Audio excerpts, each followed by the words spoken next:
Now, Sri Lanka is facing an unprecedented environmental disaster. A cargo ship carrying tons of chemicals has sunk off its coast after being engulfed in fire for almost 2 weeks.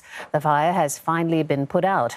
Already, huge volumes of plastic pellets have swamped Sri Lanka's coastline and rich fishing grounds. The government has banned fishing along 80 kilometres of the coast, affecting thousands of fishing boats. Hundreds of soldiers have been deployed to clean the beach.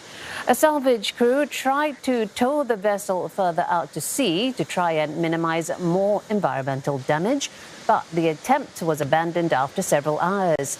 The Navy is now preparing to deal with an oil spill.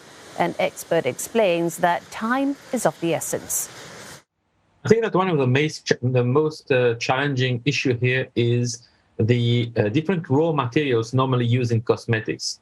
We have to understand that apart from the oil, the fuel that the ship was carrying other types of materials, such as oily materials, ester, surface active agents, emulsifiers, and other toxic elements, which are normally used for the fabrication of cosmetics. When the fire went on, all these elements went into the air, first of all, causing the release of mercury and of very other toxic elements in the atmosphere. But these elements were equally dissolved in the seawater, causing a major pollution of the environment. And this pollution is very pernicious. And these plastics will break down into smaller pieces and they will enter the food chain at the end of the day. They will enter the sediments, they will enter the marine life and all the other parts of the environment. So they are visible, they are very small, it will be very difficult to collect them, and we have to think that these beings will go into the nature and they will stay there for a very long time.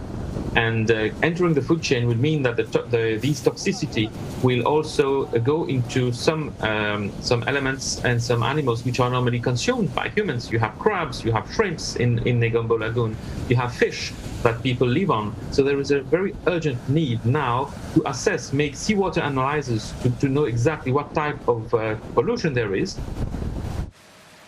The Singapore-registered vessel was anchored off Sri Lanka's coast when the fire erupted on May the 20th.